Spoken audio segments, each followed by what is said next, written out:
Top Bed Talk. Welcome to this Perioperative Medicine theme session. By that I mean the Perioperative Medicine Journal, which has been a long-term partner of the EBPOM meeting.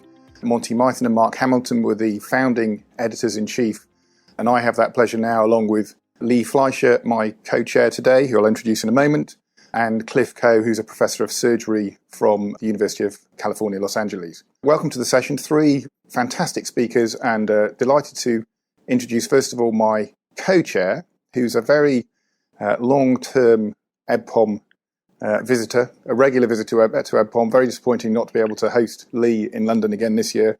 But Lee, I think you have some news for us, is that right? Yes, thank you, Michael. While I still remain a professor of anesthesiology at Penn, I'm no longer chair because I've taken a job with the government. I was named the Chief Medical Officer for the Centers for Medicare and Medicaid Services, which oversees insurance for 140 million people. And I'm also the director of the Center for Clinical Standards and Quality. So I oversee the surveying and quality metrics for nursing homes, hospital facilities, and other healthcare systems. So new job will keep me rather busy, but I look forward to coming back. I made sure that both the journal, Perioperative Medicine, as well as coming back to EBPOM is already on my government filing to ensure that I can continue that work. Lee, huge congratulations from all the EBPOM family. I think it's a clear recognition of all the work that you've done over the years, but also I think of the role you've had in perioperative medicine and of the importance of perioperative medicine more broadly. So I'm going to hand over to you now, Lee, to introduce our panelists for this session. We'll start with Michael Swart. He is a consultant in anesthesia, critical care, and perioperative medicine for 22 years at Torbay Hospital. And for 30 years, he's worked in improving care and developing shared decision-making, assessment of the high-risk surgical patients, and optimizing high-risk surgical patients before surgery. So really looking forward to discussing his talk on perioperative critical care. How can we help? And, given the COVID-19 pandemic, all of a sudden, the anaesthetists and anesthesiologists throughout the world have taken center stage. And it's really, I think, changed the view of many people to our specialty. Next, we have a very dear friend and one of the associate editors of the journal, Ramani. He is the professor of perioperative medicine at UCL and an honorary consultant in anesthesia and perioperative medicine.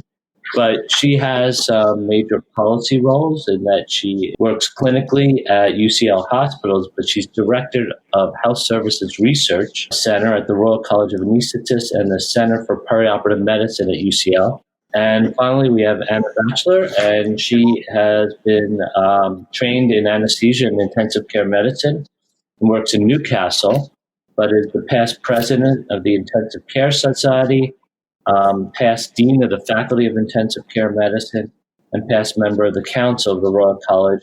And she'll speak on new intermediate care guidelines. And Ramani is speaking on SNAP 2, What Have We Learned? So it would be great to actually have, in that order. Lee, I'm going to jump in for a second. Only because, so your news was fantastic, but actually I think almost all of the panel have news. So great. Ramani has actually, since we all last met at EBPOM last summer, Ramani's been appointed as I'll try and get this right, apologies if I get it wrong, Ramani, but the National Director for Critical Care Medicine within NHS England, which is a huge accolade again for her and for the specialty. Mike, you've been elected to the College Council, I think, since we all last met. Not that we're actually meeting this time, but since we were all together in London last year. And I apologise, the only reason Anna hasn't got a new job is because she's already held all the important jobs there are to hold in intensive care medicine. But congratulations to you all. Sorry to interrupt. Fantastic. No, this is great. So why don't we get a brief synopsis, since I'm not sure everyone's been able to see all the lectures. Michael, do you want to start? Okay. I've spent the last 20 years or so trying to develop postoperative care for high-risk surgical patients, and I think it's just about coming to fruition. What I think has happened is over that time we've learnt what we think we now need, and I think that is something that stands between the old style intensive care high dependency unit and the ward. And it's called enhanced care. And Ramani? Yes, in support of what Mike just said. So SNAP2 aimed to try and identify what the issues were with the provision of high-quality post-operative care to patients straight after they leave the operating theatre. And we tried to tackle it from all sorts of different angles. So we looked at the issues around whether or not patients were cancelled for the want of a critical care bed after surgery, and we found that quite a high proportion of patients were cancelled because of the lack of a critical care bed being available. This was in the UK in particular. Then we looked to try and understand what the perspectives of the profession, so critical care doctors, anaesthetists and surgeons, what they felt the benefits of critical care were, why patients should go there. If they didn't have an absolute indication for post-op critical care, like the requirement for ventilation or vasoactive drugs, why did they think it was of benefit? And very clearly, clinicians felt that the main benefit of going to a post-operative critical care unit was the higher intensity of nursing support in particular, and the potential input of a senior critical care or anaesthesia or surgical doctors in that first crucial 24 to 48 hours after surgery. But the nursing input was a key thing, really. Nurses of 1, 3 or 4, or 1 to 10 or 1 to 8, which is what we see on normal wards.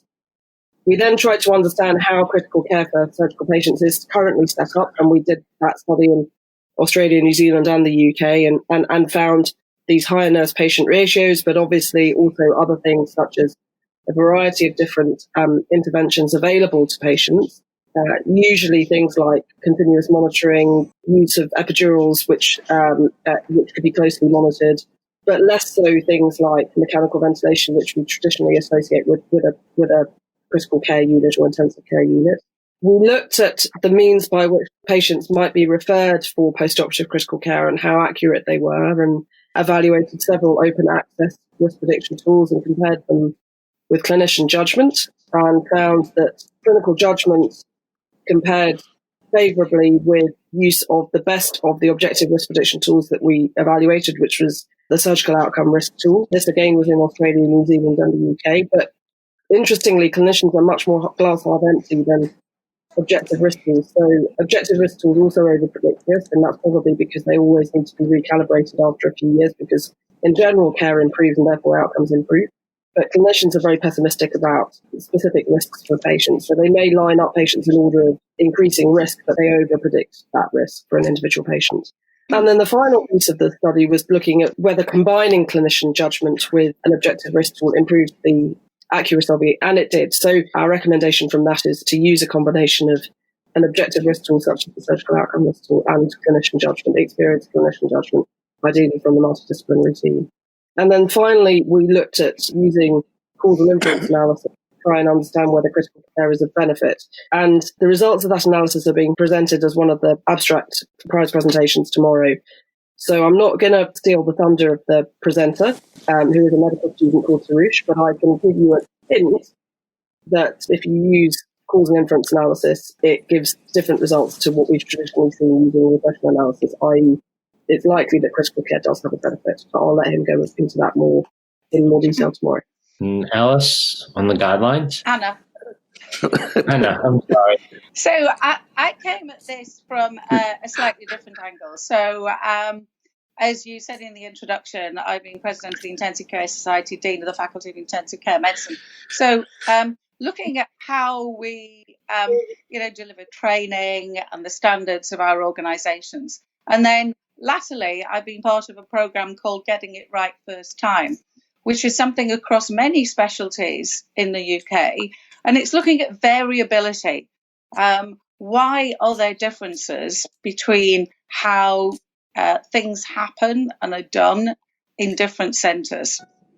And I had great privilege of being able to go around and talk to many intensivists and the teams in the hospital to find out what it's like for them, how they deliver this care that we're all saying we really need to get right for our patients. And the answer is that there is a huge amount of variability between different hospitals, different intensive care units. And things that make it different are the culture of a place. So what have you expected to be done? What are you used to doing? What has always happened in your place that makes you think that what you are doing is the right thing?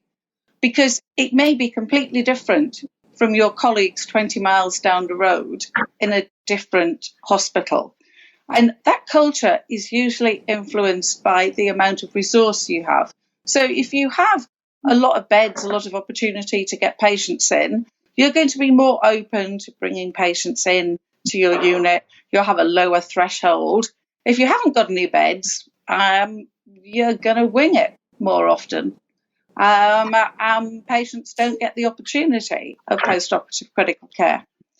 The other thing that makes a huge difference is the geography. So do you have a space near to your theatres? Do you have split up intensive care, high dependency, some enhanced ward care? Are you a long way from your other units? So in a network, are you 20, 30, 50, 60 minutes away? That influences whether you're going to give a bed to an elective patient when you might end up with an emergency patient. So there's a huge number of things that make this variable, and patients do not get the same deal. There's not equity of access across the country. And Ramani and Mike delivering us research evidence that gives us something to base that on, rather than what have I got, what can I do for patients, is great. We know that there's a huge variation in the number of patients who are cancelled, and there's incredibly bad flow through critical care units in England.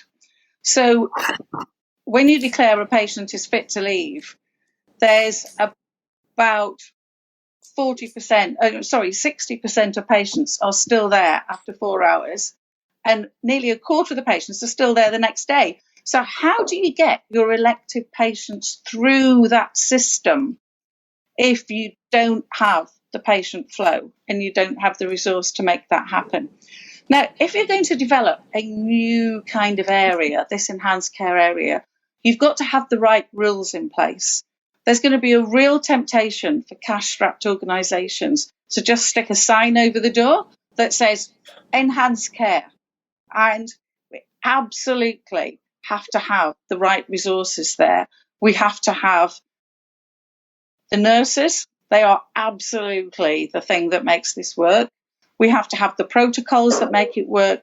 We have to have the availability of people who can respond to issues, intervene, prescribe, all those things.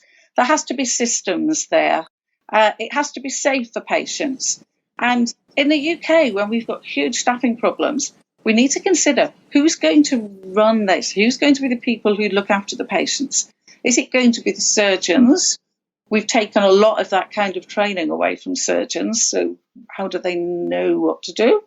Is it going to be intensivists? We already know they're struggling to supply the service that they do. Is it going to be perioperative anaesthetists who view this as part of the continuum of their job? I suspect it's going to be different in various different places, but we've got a real opportunity here to make the best use of resources, to make things efficient, and to make care good for our patients. I mean, I followed this whole thing with great interest, both academically and because it's a very live issue in our own hospital in Southampton. I'm convinced it's the right thing to do, but I struggle with understanding exactly why it works, because I can see it's about the nurses and the monitoring and the protocols. But ultimately, they must be doing something. So simply putting senior decision makers or nurses at the bedside. So I'm really, what do we think is the clinical care difference that having an elevated level of monitoring and more people around of all sorts, why is it good for our patients? I think the question's important. And at the moment, I think there's a limited amount of knowledge. And most of that knowledge is experiential rather than published academic literature. So in Torbay, for 4 years now, we've had an enhanced care area on our orthopaedic ward where we put our high-risk hip and knee replacements and periprosthetic fractures. And we've looked at, so what are we doing differently? The nurse ratio is different. The access to an arterial line and regular blood gases and lactate measurements.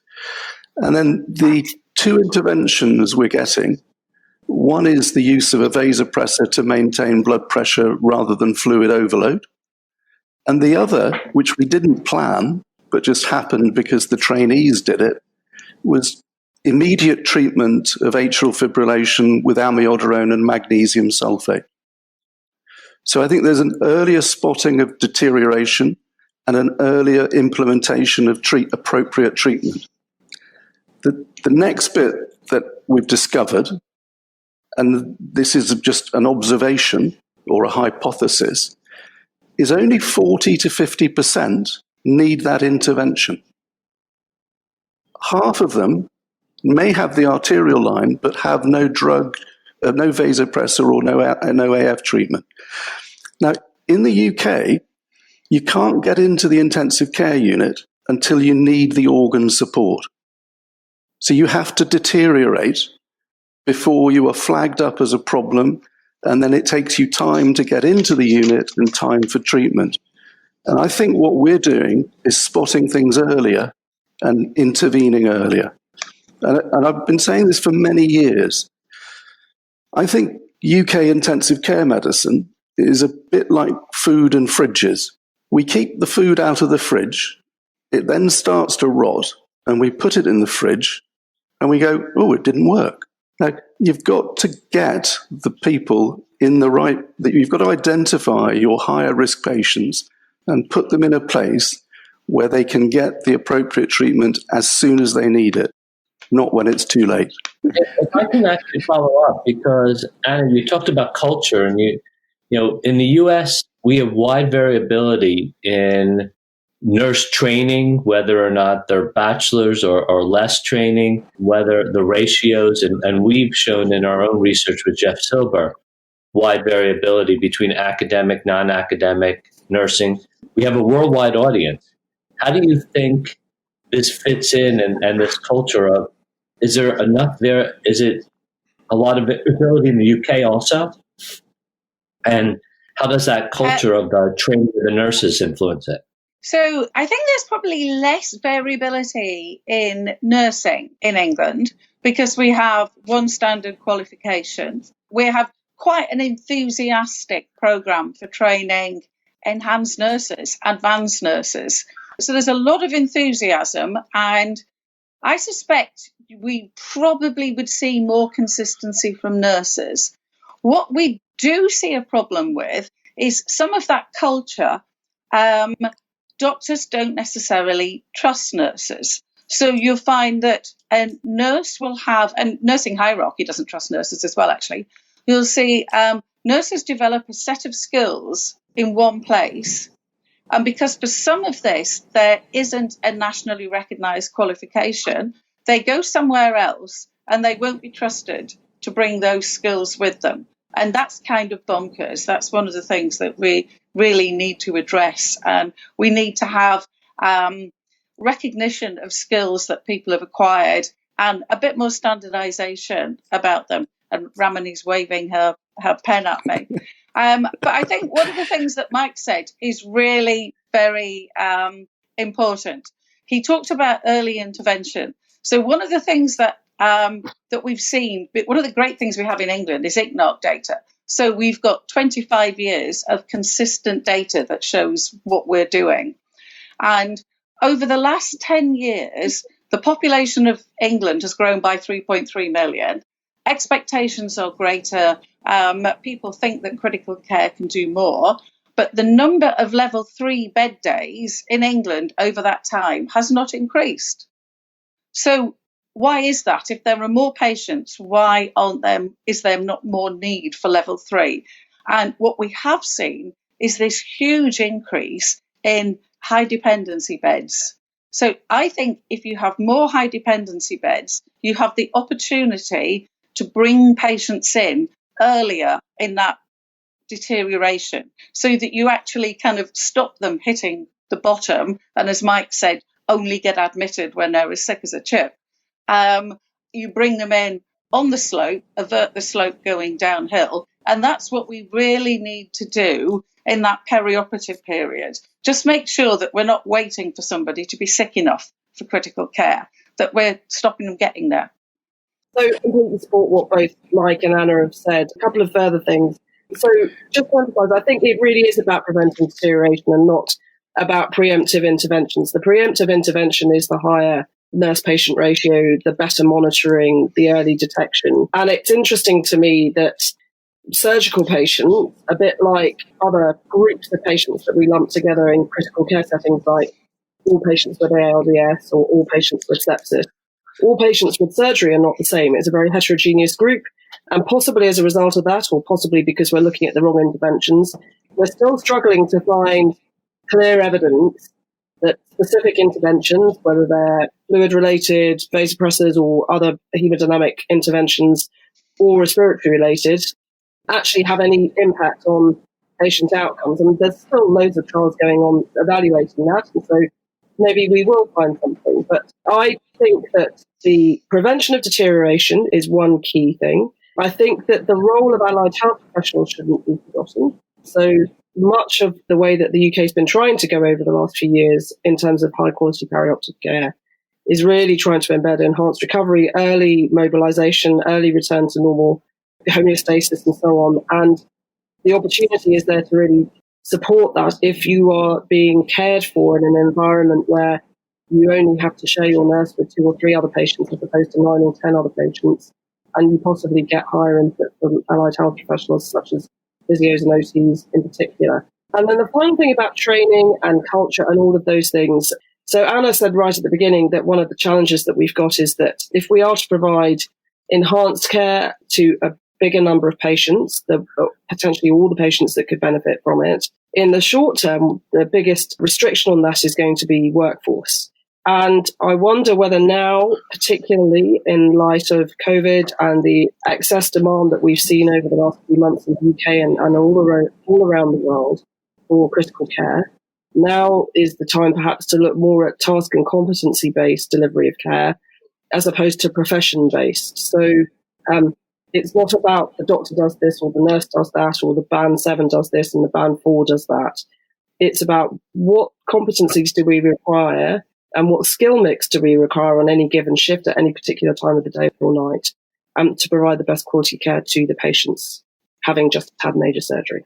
Lee, I'm going to jump in because Slido is getting very excited. And we've actually got 2 questions that I think the panel can answer. Sometimes you get sort of vague questions, but these are both fairly concrete questions. So the first one is, for admissions to your enhanced care area, what criteria do you use?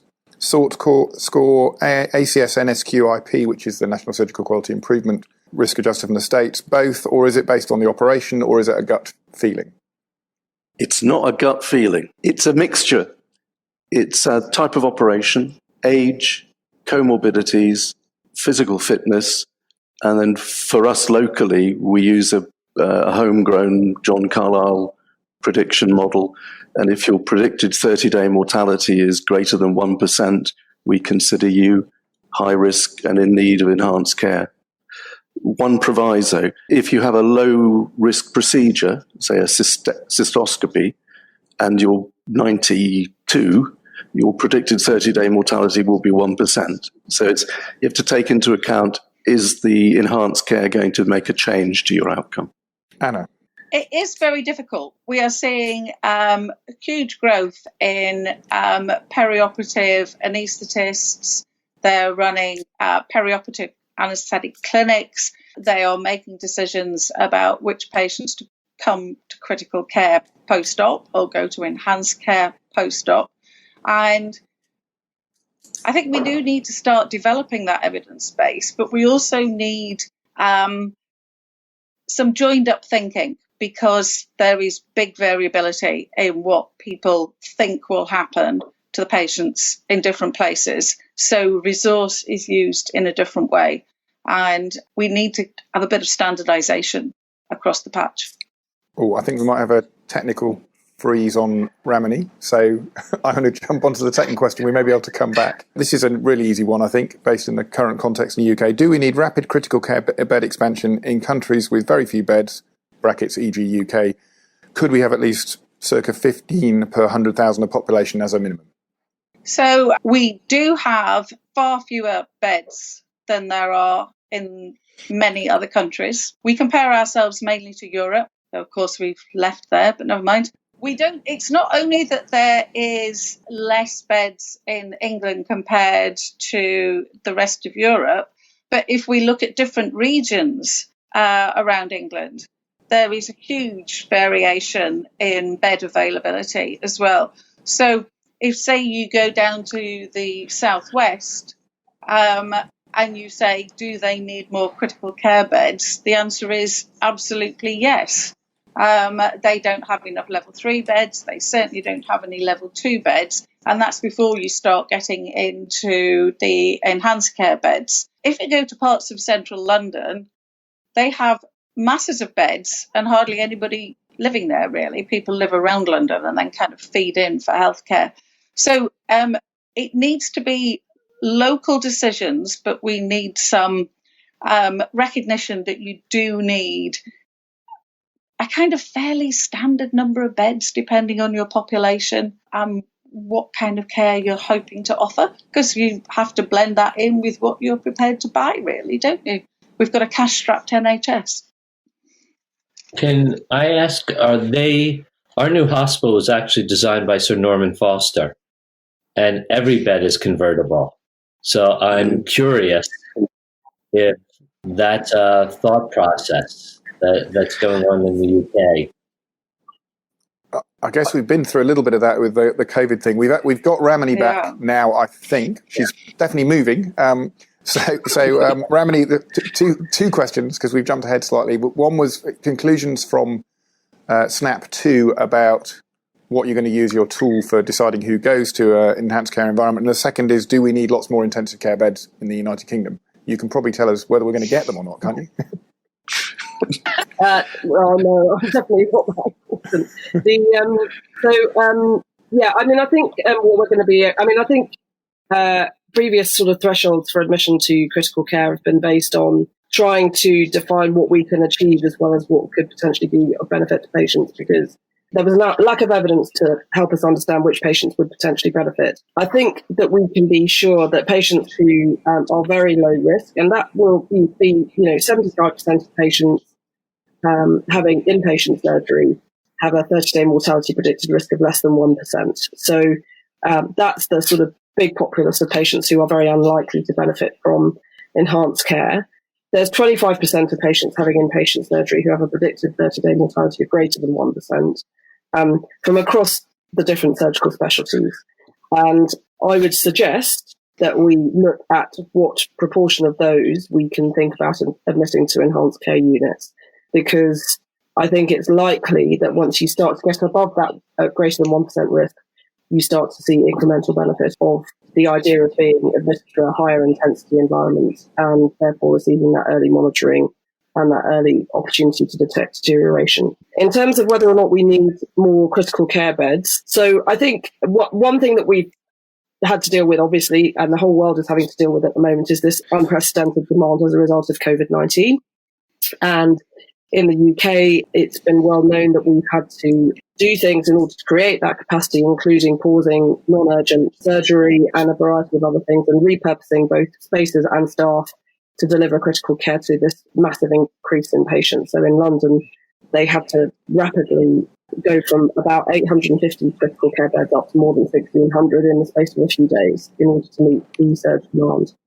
So I think what's clear to me is that we need to do probably three things. The first is that we need to make sure that all patients who are in intensive care units or critical care units are the ones that need to be there. And that's a combination of making sure that patients who have received their critical care, have received the stuff that sort of benefits them, the interventions that they need, can get out of critical care and back to a normal ward where they can begin that part of their recovery without being held in critical care as a result of poor flows through hospitals. So that's the first bit. The second bit is about trying to work out which patients are most likely to benefit from critical care. In surgical patients, that's going to be a individualized risk assessment, but also there's stuff to look at in terms of all patients and who's likely to benefit in terms of who's likely to recover, who's likely to gain the most clinical benefit from the interventions that can be offered. And then the final bit is if the patient doesn't require an intervention that is traditionally associated with intensive care, like, for example, a ventilator or vasopressor infusions or whatever it might be, then can they have the care that they need in the environment that they need? And that's where the enhanced care piece comes in for surgery, but also potentially for acute respiratory units and so on for patients with respiratory failure that don't need a ventilator. And that could potentially include COVID patients who receive CPAP, for example. And if we do all of that, then I think what we potentially do is expand critical care capacity by using it more effectively, more efficiently. And we also create capacity by creating enhanced care units, which can then be rapidly repurposed in the event of future COVID or other epidemic crises to provide that higher level intensity of care. So you've already got nurses and doctors who at least understand some of the basics of critical care better than staff who work only on normal ward floors. And then they are much more able, and the units themselves are much more able to be pivoted over to providing critical care in the event of a future surge. So the answer, I think, is we probably do require more beds because we've traditionally, historically had fewer than many other countries of equivalent size and sort of OECD status and so on. We may not necessarily benefit from expanding what we traditionally think of as critical care alone. Some places will definitely require more level 3 beds, as Anna articulated earlier. But a lot of the time, I think we can do it through expansion of level 2 and potentially enhanced care facilities. And Lee, has it been, we've always looked across the Atlantic and seen what we thought were a much greater provision of critical care. How's COVID been for you in that regard in terms of expanding capacity? Have you needed to? So we did have to shut down elective surgery. And in fact, we are continuing to, as we reopen, potentially having to shut down elective surgery to make capacity. But in places like the academic medical centers where I work, we've converted sort of our equivalent of intermediate care units, which are probably your enhanced units, and we've converted them to full critical care capability. Hence the idea of those convertible rooms. Right. Mike, I think you were trying to jump in there. How did you know? Can I try and answer Lee's earlier question? Unfortunately, we've got to focus on bed numbers of ICU in order to get resources into our healthcare system. That's a political reality. You know, we have 6.6 beds per 100,000 population. Germany has over 29. We've had a disaster with COVID. They've had less of a disaster. So we have to talk about beds to get money, but it's the wrong thing. I wish Norman Foster would redesign my hospital. I'm very jealous. We have something called hospital building notes, which tell you how to build intensive care units, operating theatres, post-op anaesthetic care units. And all they focus on is what's needed for the staff. They don't focus on what's needed for the patient. There's no mention of patients in these documents. I think you've got the right design. You need a bed that you can provide whatever care the patient needs. And that's what we should be focusing on. I've got another Slido question, and a very popular one. So it's really around terminology. Could the enhanced care wards in their approach be compared with the Pakus, that's the post-anaesthetic care units? And what's the difference, except that people typically stay on a PACU only 24 hours? So who would like to answer that? I'm going to step in. A PACU is a torture chamber. Enhanced care should be on a ward. Any other opinions? I'll try and be quiet for a while. Not at all. I think Mike's right about environment. If we are wanting patients to think about getting mobile, to think about being a human being, you don't want to put them in a dark room surrounded by lots of machines that go beep and a lot of other people who are more poorly than they are, because you're just going to be scared witless. You need the right environment. We actually need to make our intensive care units a much better environment for our patients. We need them to see daylight and trees and birds and sky and feel the wind on their face. We need to give patients an opportunity to heal, and putting post-operative patients into our closed boxes with the machines that go beep is probably torture. I think you're right, Mike. Pakus often are a corner of the recovery area in England, which conforms to the dark box with the machines that go pink. All clear. We don't have any Paku protagonists here to defend their corner, which is a bit of a shame. But good. One of the things that the philosophy's there, it's the space. No, understood. What, changing discussion a little bit, one of the things, themes that has come out a lot in the last weeks and months as we've dealt with the surge of COVID and then it's slowly regressed and we've tried to re-establish normal services is this notion of reservists. So having, accepting that the critical care specialists probably will not be able to deal with things like pandemics, and that having other folk who have the competencies and experience and interest who can step up when necessary is an advantage, and that actually post-operative critical care is really well placed to be something that's a sort of natural swing and balance. If we have a pandemic, we're likely to wind down elective care, therefore those people will become available. Do we think that's something that does have traction, that should have traction? So for me, I think absolutely yes. And I think there's two aspects to it. So the first is what you just described. So let's say that the staff with qualifications, so the doctors and nurses, allied health professionals that might work in an enhanced care unit that could be the reservist trained workforce for critical care, sort of surgeons and so on. The other aspect of it is using, and this is going back to task-based, competency-based care. One of the amazing things about the COVID response in the UK was the number of people who got themselves forward to fulfill support roles when we thought that we needed those. And these were often people either wwho had left medicine or nursing for a period of time for whatever reason and then wanted to return but weren't necessarily completely up to date or had kept up their skills, or indeed people who had no healthcare delivery background at all that wanted to volunteer. And there's a huge number of tasks that need to be done in any part of hospital delivered care, or indeed healthcare in general, that are not necessarily delivered by people who are either best placed to deliver them, or they can sometimes be delivered by people whose time would be better spent doing other things. So it may or may not be the best use of a senior sister or a consultant to write the notes, as opposed to asking somebody else to take notes for them. There's a huge number of clinical tasks that are undertaken by people whose time could be spent differently.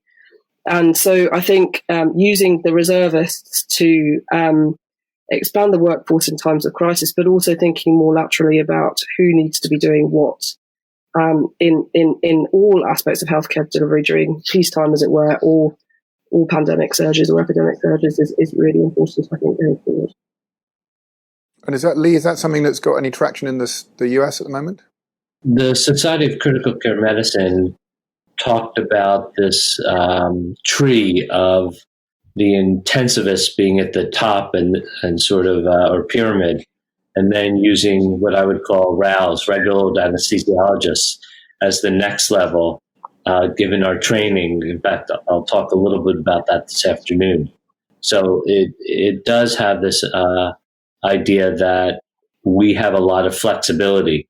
Scared a lot of people, including people in my own faculty, of providing critical care without the additional training. But it was, in a true surge, it's the way New York actually behaved, the New York hospitals.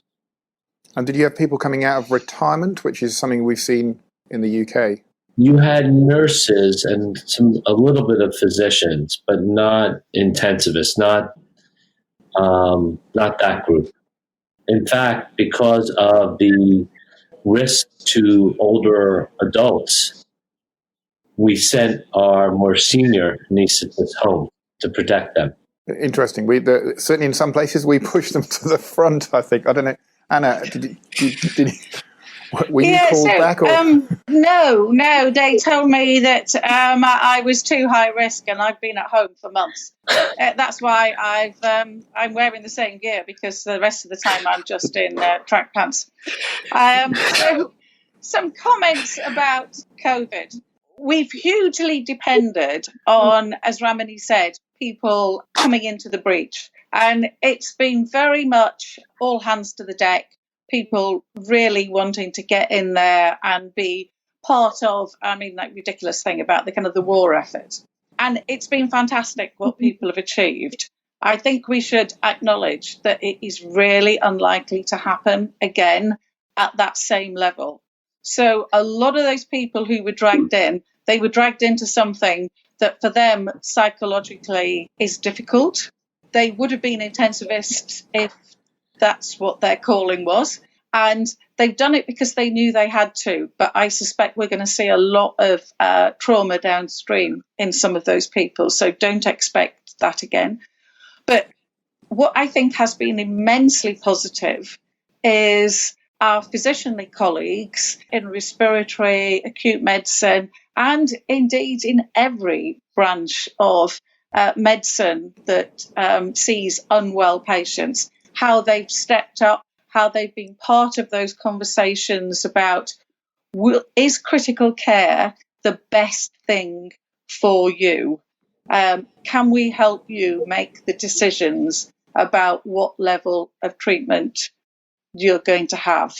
Are we going to stay at ward-based care, or are you likely to survive if you go to critical care? And then them stepping up and providing lots of CPAP, high-flow nasal oxygen, NIV, a lot of ward-based care, and breaking down those barriers. They've been part of that continuum of critical care, as you might say. And I think that is something that has been really positive in getting people to think of themselves as part of a continuum. Because otherwise, critical care is quite a step, isn't it? You go from being on a ward, where, as we've all said, you might be one patient, one of 10 patients with one nurse to look after you. And it's quite a jump for everybody to go, do we send this patient to critical care? And we've just got to get that continuum. And we got it in COVID in a lot of places, and we need to get it in surgery. So if you don't need anybody watching you and you can take yourself to the loo, you're fine with a tenth of a nurse. But if you might fall off your perch, having somebody who's going to watch you more closely and getting that continuum rather than the massive step changes that we have at the moment, I think will really benefit our surgical patients if we ever get back to normal. But in the meantime, as Ramani says, it builds in some resilience to our system, because I think that's what we showed, that whilst we could step up in the NHS, we weren't very resilient in some of those areas. And I've got a couple more questions on slide here. The first one starts with devil's advocate. Isn't this whole enhanced recovery thing, enhanced care thing, just about, don't we need more ICU beds? No. Right patient, right space, right time. That's the principle. So no, it's clearly a different thing. Okay. And then, I think there will definitely be some parts of the country that need more level 3 beds, but that's not what I'm healthcare about. Absolutely. Two separate problems. Yeah. And the second one is possibly one of the more polite questions I've seen asked. Good morning. Would you cancel or postpone a cancer patient's operation if not enhanced care or post-operative critical care bed available if you feel it is essential, if you feel the operation is essential? What a heartbreaking decision to have to make. Why have we built a service that acknowledges that that is what happens every day in hospitals around the country? And we even develop systems to try and work out whether we're likely to get an emergency case, but therefore whether we should say no or not. It's madness. We've got a theatre, surgeon, anaesthetist, whole team sitting there doing nothing because we say no to the patient, or we say yes to the patient and they take their chances. I mean, come on. The answer to the question, I think, for me is obviously always about risks and benefits. It will depend on the individual patient's circumstances. If it's possible to proceed with the operation and put a safety net around that patient through outreach services or appropriate communication and that sort of thing, then potentially yes. But of course, if you do it with, you can potentially do it with one patient a day. You can't necessarily do it with 20 patients a day or 10 or 5. And so always it's about balancing risks and benefits to that individual patient. And there's no model that tells me that this patient will definitely get a complication or definitely, something bad will happen to them as a result of one decision or another. So it's about balance.